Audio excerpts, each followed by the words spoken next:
আমাদের তো মজুদ আছে, কিন্তু আপনি তো আনস্মার্টনেসের পরিচয় দিন শুরু থেকে। এই 2 মাসের মধ্যে 60টি সফলতার মধ্যে তাদের একটি সফলতা হচ্ছে তারা দাম বাড়ায়নি, এই তেলের দাম বাড়ায়নি, একটি সফলতা বলেছেন।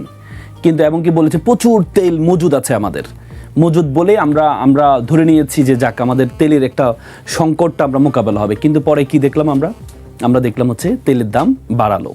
তো এখন কথা হচ্ছে তেলের দাম বাড়ানোর কারণে কি প্রভাব পড়েছে?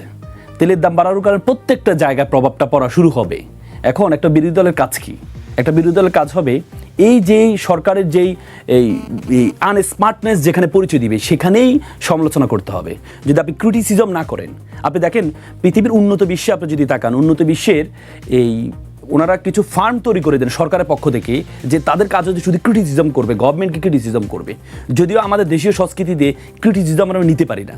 আমাদের বুদ্ধিজীবীরা হচ্ছে সবসময় এই যে সরকারকে পছন্দ করে সেই সরকারের শুধু প্রশংসাগুলো করে যান, যে ক্রিটিসিজমগুলো করে না। অথচ উন্নত বিশ্বে প্রত্যেকটা দেশে, আপনি ভারতের, আমাদের পার্শ্ববর্তী দেশ ভারতে তাকান, ভারতে এই যে মোদী সরকার আসার পরে তারা নিজস্ব একটা এই ফার্ম তৈরি করে দিয়েছেন, যে ফার্মের কাজ হচ্ছে শুধু সমালোচনা করবে, ক্রিটিসিজম করবে গভর্নমেন্টের। গভর্নমেন্ট যদি বাঁকা পথে হাঁটতে চায় তাকে সোজা পথে নিয়ে আসার চেষ্টা করে। এখন কথা হচ্ছে আমাদের সরকার শুরু থেকে কি ভুল করেছে আপনি দেখেন। আপনি এই যে তেলের বিষয়টা, আপনি যখন আমাদের মজুদ প্রচুর আছে কিন্তু আপনি রেশনিক পদ্ধতি ঘোষণা দিলেন। রেশনিক পদ্ধতি ঘোষণা দেওয়ার কারণে কি হয়েছে? মানুষের মধ্যে একটা প্যানিক শুরু হয়েছে, একটা ভয় শুরু হয়েছে যে রেশনিক পদ্ধতি তাহলে তেল তো থাকবে না। এই যে যার 5 লিটার তেল দরকার সে 10 লিটার এই করা শুরু করেছে, যার 10 লিটার দরকার সে 20 লিটার মজুদ করা শুরু করে দিয়েছে। এর প্রভাব কিন্তু আমরা পুরো বাংলাদেশে, আমরা মুখে সংসদে বলছি তেলের কোনো সমস্যা নেই, কিন্তু আমরা দীর্ঘ লাইন দেখতে পাই। সুতরাং আমি একটু আগে আপনাকে বলছিলাম যে আমি বাধ্য হয়ে, কারণ আমাকে কোর্টে যেতে হয়, আমার গাড়ির আমি তেল পাই না, আমাকে সপ্তাহে 2 দিন ড্রাইভারকে সকাল থেকে রাত 11টা পর্যন্ত বসে রাখতে হয়। কিসের জন্য? তেলের জন্য। এখনো মানে তেলের সিরিয়াল আছে কিনা? কারণ আমরা দেখছি যে পেট্রোল পাম্পগুলোতে কিন্তু এখন স্বস্তি ফিরে এসেছে। এখন এই তো আমি তো আপনাকে সেটাই বললাম, আমাদের তো মজুদ আছে, কিন্তু আপনি তো আনস্মার্টনেসের পরিচয় দিন শুরু থেকে। আপনি আনস্মার্টনেসের পরিচয় কোথায় দিয়েছেন? আপনি কোথায় দিয়ে রেশনিক পদ্ধতি কেন বলেন? আপনার তো মজুদ আছে, তাহলে আপনার রেশনিক পদ্ধতি বলার তো দরকার ছিল না। এই যাতে প্যানিক দিয়ে দিয়েছেন, এই প্যানিকের কারণে তো এতদিন আমাদের ভোগান্তি হয়েছে। আমরা তেল থেকে বাধ্য হয়ে এলপিজি যাচ্ছি। কেন বাধ্য হয়ে যাচ্ছি? কারণ আমাদের তেল আছে, টাকা আছে, কিন্তু আমি তেল দিতে পারছি না, আমি চলাচল করতে পারছি না। এবং কি সবচেয়ে অ্যালার্মিং বিষয় হচ্ছে দেখেন, আপনি এখন তেল বাড়ালেন, কখন বাড়ালেন? যখন আপনি IMF এর কাছে ঋণের জন্য গেলেন। IMF বললো যে হচ্ছে আপনি জানেন IMF থেকে ঋণ নিতে হলে আপনাকে একটা সমন্বয় করতে হয়। যখন বিশ্ববাজারে তেলের দাম বাড়বে আপনাকে তেলের দাম বাড়াইতে হবে, যখন বিশ্ববাজারে তেলের দাম কমবে আপনাকে তেলের দাম কমাইতে হবে। আমাদের সরকার কি করলেন? যখন বিশ্ববাজারে তেলের দাম বাড়লো তখন কোনো দাম বাড়ালেন না, যখন বিশ্ববাজারে তেলের দাম কমলো তখন ওনারা বাড়ালেন। তাহলে আপনি IMF থেকে আপনি ঋণটা পাবেন কিভাবে? আপনি তো এখানে আন্তর্জাতিক বাজারে তেলের দাম আবার বেড়েছে আজকের খবরে। আপনাকে তো IMF থেকে যদি আপনাকে এই ঋণ নিতে হয় তাহলে এই বাজারের সাথে আপনাকে মোকাবেলা করতে হবে। আপনি দেখেন সরকার বারবার বলছে আমরা প্রতিদিন 167 কোটি টাকা আমরা এই ভর্তুকি দিচ্ছি তেলের জন্য। ভর্তুকিটা কোথা থেকে দিচ্ছেন? আপনি জানেন BPC, আমাদের বাংলাদেশ পেট্রোলিয়াম যে কর্পোরেশন, BPC হচ্ছে বাংলাদেশের যত প্রতিষ্ঠান আছে, যত লাভজনক প্রতিষ্ঠান আছে, সবচেয়ে বড় লাভজনক প্রতিষ্ঠান। 51,000 কোটি টাকা গত বছরে লাভ করেছে। সেখান থেকে BPCর লাভ থেকে আপনি এই যে এতদিন পর্যন্ত ভর্তুকি দিয়েছেন, BPCর লাভ থেকে ভর্তুকি অর্ধেক লাভ তারা দিয়ে দিয়েছে সরকারকে।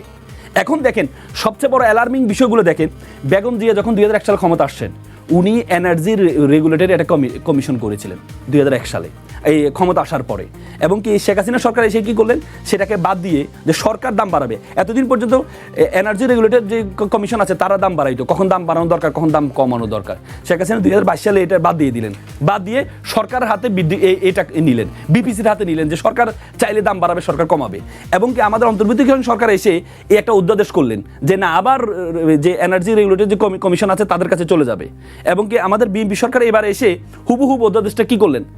এই পাশ করলেন সংসদে, পাশ করে সংসদে পাশ করার পর, তাহলে দেখেন আমি একটু শেষ করে দিচ্ছি, সরকারে পাশ করলেন, পাশ করার পর আমরা ফলাফল কি দেখেছি? এবার যে তেলের দাম বাড়ালো, কে বাড়ালো? BPC বাড়ালো। আপনার যে রেগুলেশন কমিশন, এনার্জি রেগুলেটর যে কমিশন আছে সেই কমিশন কিন্তু দাম বাড়ায়, মানে সরকার বাড়িয়েছে। তাহলে আপনি যে অধ্যাদেশটা পাশ করলেন, দেশে যথেষ্ট পরিমাণ তেলের মজুদ আছে এবং সরকারের একটি কথার কারণেই কি তাহলে এই যে এই পরিস্থিতির সৃষ্টি হয়েছে যে রেশনিং পদ্ধতি, এই বিষয়ে মানে এই কথার কারণে কি এই অস্থিরতা তৈরি হয়েছে কিনা তেলের? আপনি দেখেন আমরা হচ্ছে হুজুগে বাঙালি, আমরা হচ্ছে প্যানিক পাই বেশি, অল্পতে ভয় পেয়ে যায়।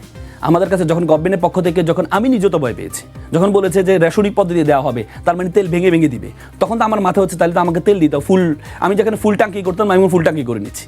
তা আপনি তো এই প্যানিক দিতে পারেন না, যদি আপনার মজুদ আছে, আপনাকে তো স্মার্টনেসের পরিচয়টা এখানে দিতে হবে। আপনি তো সরকার, আপনাকে দেখতে হবে আপনার জনগণ কোন মেন্টালিটির। আপনি যখন এরপরে দেখেন যারা মজুদ করছে তাদেরকে আপনি একজনের কাছে 30,000 লিটার এই পাওয়া গিয়েছে, আপনি তাকে 5,000 টাকা জরিমানা করলেন, তো জরিমানা করলে লাভ কি হলো? সে তো জানে, সে যখন মজুদ করছে সে জানে ধরা খেলে 5,000, 10,000, 15,000 টাকা। আপনি একটা এক্সাম্পল ক্রিয়েট করেন, আপনি তাকে যার কাছে আপনি মজুদ পেয়েছেন তাকে একটা এক্সাম্পল করে তাকে 2 বছরের জন্য তার লাইসেন্সটা সিলগালা করে দেন, দেখবেন সেটা এক্সাম্পল ক্রিয়েট হবে। তাহলে অন্যান্য পাম্প যারা আছে তারা এখান থেকে এক্সাম্পল নিবে যে আমি যদি মজুদে ধরা খাই তাহলে আমাকে কি একটা পানিশমেন্টের আওতা আসতে, বড় পানিশমেন্টের আওতা আমি ব্যবসা করতে পারবো না। কিন্তু আপনি সেটি করলেন না, আপনি 5,000, 10,000 টাকা আইনমন্ত্রীতে বলে ফেললেন যে আমরা মৃত্যুদণ্ড দিব। কিভাবে আপনি মৃত্যুদণ্ড দিবেন? আপনার আইনে কি মৃত্যুদণ্ড আছে? আপনার ভোক্তা অধিকারের আইনে হতে 3 বছর সাজা, তা আপনি মৃত্যুদণ্ড কিভাবে দিবেন?